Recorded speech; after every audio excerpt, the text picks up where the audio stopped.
Imagine you're building a new road or housing development on land that includes a forest and grassland. To do this, you will need to destroy some natural habitat and replace plants and animals with concrete, bricks, and tarmac. Whilst new buildings and roads benefit society, this example shows how projects can reduce an area's biodiversity. This sticker will provide an overview of biodiversity and our built environment and will be of particular interest to anyone involved in investing, planning, or developing new projects. We will cover why it's important, how you can measure it, and give examples of where this has become a planning requirement.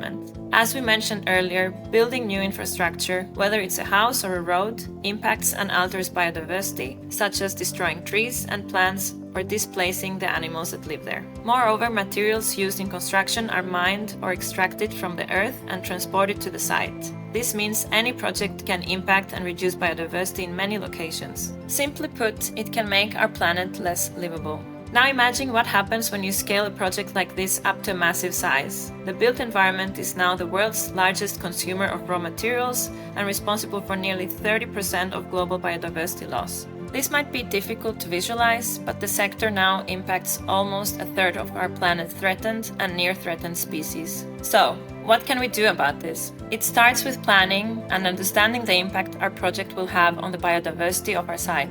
We should aim to make our project as compact as possible and integrate biodiversity-enhancing features. For example, we can include animal pathways, trees, green spaces, or add green roofs and reuse as much water from the site as possible.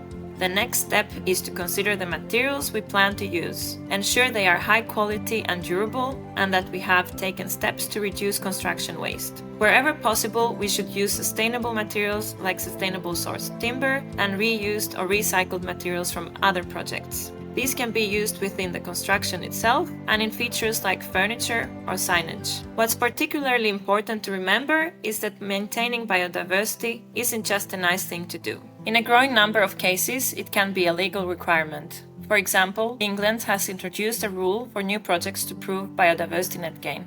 This is a credit scheme to ensure that new projects, with a few exemptions, achieve at least a 10% net increase in biodiversity. It became mandatory in 2024. Developers must follow standard guidelines and use biodiversity units to show their developments improve biodiversity. This can involve creating biodiversity on site or land they own elsewhere. Alternatively, they can purchase biodiversity units or credits to fund habitat creation projects elsewhere. These credits can be acquired from registered landowners or the government, and any habitats created must be maintained for at least 30 years. Biodiversity is increasingly prioritized in both planning and investment decisions, and similar schemes are being explored in other countries, such as Sweden and Singapore. But what if you already own or manage a site and want to enhance its biodiversity? Then consider land restoration.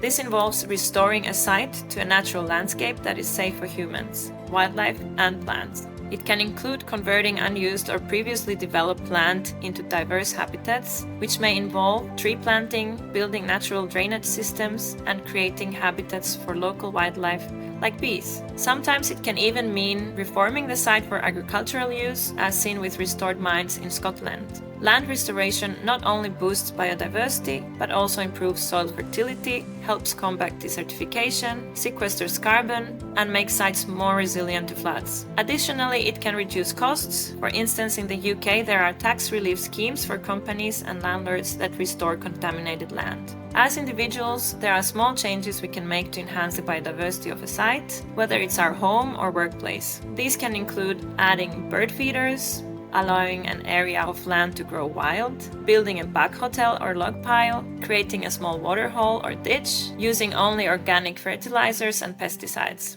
To collect, simply answer a few questions to show your understanding of biodiversity and share examples of any initiatives you have undertaken. We will also share a few biodiversity calculators to help you work out biodiversity units for any future developments. Thank you and happy collecting!